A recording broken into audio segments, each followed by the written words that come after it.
Se a nova adaptação de Harry Potter que está sendo produzida pela HBO for realmente o que os produtores prometeram para os fãs, uma série íntegra e fiel aos livros, então fatalmente muitos fãs de Severo Snape que só assistiram os filmes vão estranhar o personagem. Isso mesmo, os filmes romantizaram muito o Snape e apresentaram uma versão muito diferente daquilo que o personagem realmente é nos livros. E é por isso que eu tô aqui prontinho para desmascarar Severo Snape. As primeiras adaptações, eles não incluíram alguns dos momentos mais obscuros do Snape. Eles tiraram algumas ocasiões extremamente importantes que mostram muito do verdadeiro caráter dele. E em contrapartida, os filmes incluíram cenas que simplesmente não existem nos livros. Essas cenas passaram uma ideia tragicamente equivocada sobre o personagem do Snape. Eu vou dar só alguns exemplos aqui, tá? O objetivo desse vídeo não é apresentar todos esses momentos, mas o objetivo é exemplificar o que eu tô querendo dizer pra vocês, sacou? Logo de cara, a gente precisa começar por essa cena aqui de Harry Potter e o Prisioneiro de Azkaban.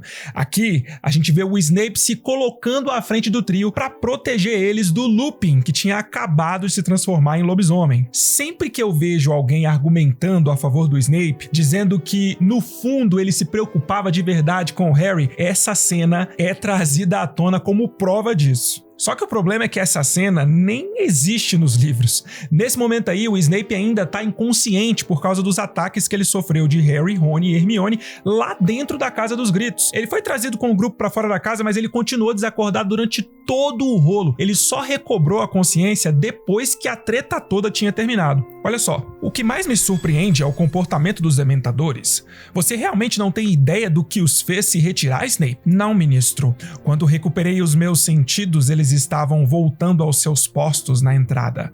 Extraordinário! E no entanto, Black, Harry e a garota, todos inconscientes quando cheguei. Amarrei e amordacei Black naturalmente, conjurei macas e os trouxe diretamente para o castelo. A inclusão dessa cena nos filmes cria uma ideia errada sobre o Snape para os fãs que só assistiram às adaptações. É por causa dessa cena que muitos acabam acreditando que ele tinha um senso profundo de proteção pelo Harry. Mas isso simplesmente não é verdade. E sabe como que eu tenho certeza de que isso não é verdade? Simples, por causa desse trecho aqui do livro de Harry Potter e as Relíquias da Morte, capítulo 33. Olha só o que o Snape diz. Espionei por você, menti por você, corri risco mortal por você. Supostamente tudo para manter o filho de Lilian Potter vivo. Agora você me diz que o esteve criando como um porco para o abate. Ora, isso é comovente, Severo, exclamou Dumbledore sério. Você acabou se afeiçoando ao menino, afinal? A ele? Gritou Snape. Expecto Patronum. Da ponta de sua varinha irrompeu a corça prateada. Meus amigos, Snape tá falando de uma forma absolutamente clara aqui que ele fez tudo o que ele fez pela Lilian, pela memória da Lilian, pelo remorso que ele sentia pela morte dela. Quando Dumbledore pergunta se ele tinha se afeiçoado pelo Harry, a intenção dele com a resposta que ele dá era muito clara. Foi como se ele estivesse dizendo o seguinte, ó, me afeiçoei ao Harry? Eu fiz tudo isso pela Lilian. Além disso, toda essa ideia de que o Snape se importava genuinamente com o Harry não se sustenta quando a gente olha para as atitudes dele nos livros. Na obra original, mesmo sendo um professor com responsabilidades profissionais e trabalhando para o Dumbledore e contra o Voldemort, né? As ações do Snape são movidas pelo ressentimento, por um ódio gigante que ele tinha por Tiago Potter, que ele descarrega de uma forma muito injusta no Harry. Quando os filmes romantizam ou suavizam essas características, o que eles acabam promovendo é uma visão distorcida do Snape, transformando ele num protetor silencioso, nobre. E a própria autora já disse que o Snape não fez nada do que fez por nobreza. Olha só o que ela mesmo disse em novembro de 2015, no antigo Twitter, que hoje é o X, né? Snape não morreu por ideais, ele morreu na tentativa de expiar sua própria culpa. Sacaram? Essa apresentação dos filmes pode levar os espectadores a subestimar a verdadeira beleza do personagem do Snape, que é o fato dele ser absurdamente complexo, um homem falho, movido por amargura e rancor, apesar de sua lealdade final à causa de Dumbledore. Mas não para por aí não, viu? Não satisfeito em adicionar uma cena que não existe e que dá uma percepção errada sobre o Snape, o filme de Prisioneiro de Azkaban fez questão de remover um momento que realmente aconteceu e que mostra muito do verdadeiro caráter do personagem. Olha só o que o Lupin diz pro Harry no final do livro. O professor Dumbledore conseguiu convencer Fudge que eu estava tentando salvar as vidas de vocês. Ele suspirou. Isso foi a gota d'água para Severo. Acho que a perda da Ordem de Merlin o deixou muito abalado. Então ele... acidentalmente deixou escapar hoje no café da manhã que eu era lobisomem. Amanhã, a essa hora, vão começar a chegar as corujas dos pais. Eles não vão querer um lobisomem ensinando a seus filhos. Perceberam o que o Snape fez?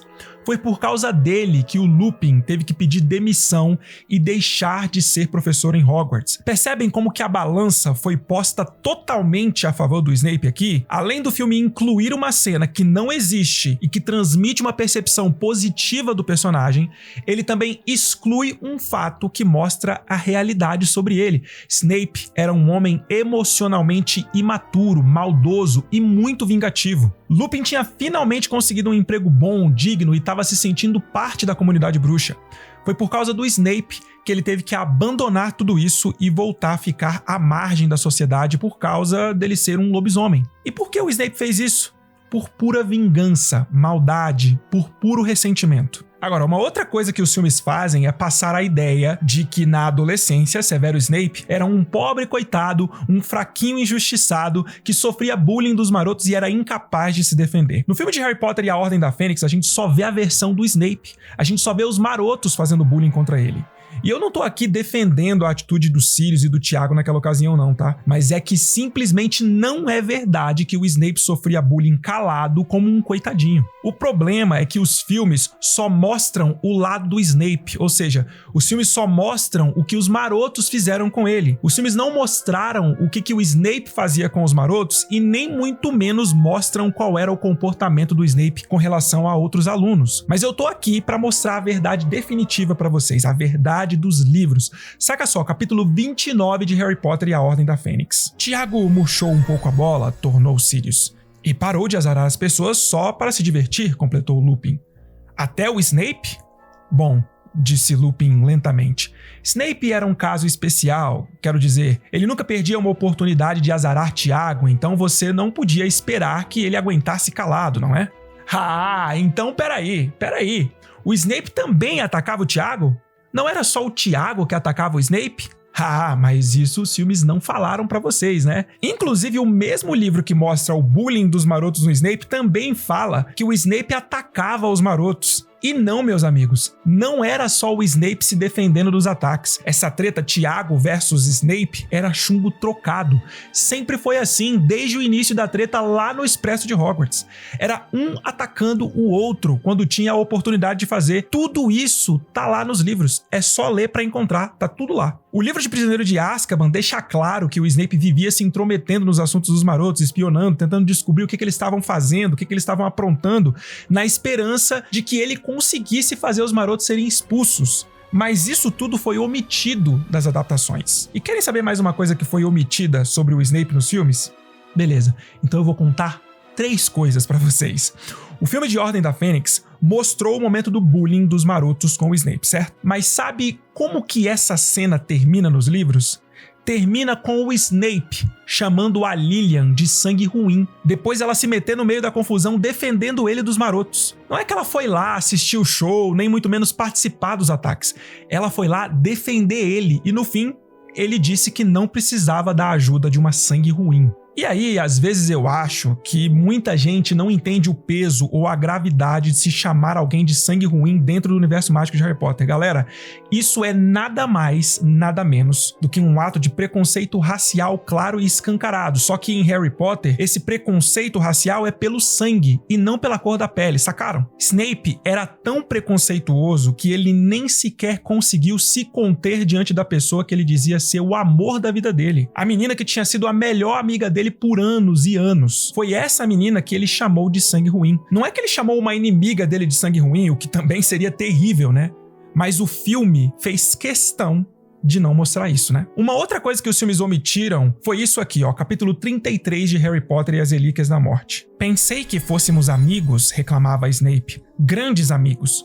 Somos, Sev, mas não gosto de um pessoal com quem você anda, desculpe, mas detesto Avery e Mulciber. Mulciber? O que vê nele, Sev? Me dá arrepios. Você sabe o que ele tentou fazer com a Maria McDonald outro dia? Lilian chegou a uma pilastra e se encostou, com os olhos erguidos para o rosto magro e macilento. Aquilo não foi nada, foi uma brincadeira, só isso. Foi magia das trevas, e se você acha que isso é brincadeira, ou seja, quando os marotos fazem bullying, eles são um bando de porcos desprezíveis, mas quando os amigos do Snape fazem a mesma coisa, e ainda usando magia das trevas, é só brincadeira. Sacaram a parada? Sacaram a incoerência, a hipocrisia? Isso é mais um detalhe que os filmes falharam em mostrar. Severo Snape, no mínimo, apoiava o bullying que os amigos dele faziam na escola. Isso se ele mesmo não fazia também, né? Porque a gente sabe que como adulto, como professor de Hogwarts, ele cometeu abusos e bullying com os próprios alunos dele o tempo todo. E os filmes também deram uma boa aliviada nisso. Não é mesmo? Galera, eu não me canso de falar isso. Mas o Snape era tão abusivo em sala de aula que a forma que o bicho-papão assumia diante do Neville era a forma de Severo Snape. Vocês têm noção da gravidade disso? Mas isso todo mundo sabe, né? Todo mundo sabe que o bicho-papão do Neville era o Snape. Mas sabe uma coisa que muita gente não sabe? Isso aqui, ó. Capítulo 18 de Cálice de Fogo. Harry se virou e viu Rony tirando a mão de Hermione do rosto. Não era uma visão agradável. Os dentes da frente da garota, que já eram maiores do que o normal, cresciam agora a um ritmo assustador. A cada minuto, a garota se parecia mais com um castor, pois seus dentes se alongavam, ultrapassavam o lábio inferior em direção ao queixo. Tomada de pânico, ela os apalpou e soltou um grito aterrorizado. O que aconteceu aqui é que Harry e Draco acabaram brigando e, na tentativa de acertarem um ao outro, os feitiços deles colidem no ar e ricocheteiam. E aí, o feitiço Furnúnculos do Harry acaba acertando o rosto de Goyle, e o feitiço Densálgio do Draco atinge Hermione. E aí, no meio dessa confusão toda, o Snape aparece e manda o Goyle ir para a ala hospitalar. Mas quando o Rony diz pro Snape que o Draco tinha acertado a Hermione e mostra para ele que os dentes dela estavam crescendo, olha só o que acontece. Snape olhou friamente para Hermione e disse: "Não vejo diferença alguma." Hermione deixou escapar um lamento, seus olhos se encheram de lágrimas, ela deu meia volta e correu pelo corredor afora e desapareceu. Pô, eu nem preciso comentar isso, né, galera? Acho que tá claro pra todo mundo o que eu tô querendo dizer. Mas é mais uma coisa omitida pelos filmes sobre a personalidade e o caráter do Snape, que ajudou aí a construir uma percepção completamente equivocada do personagem.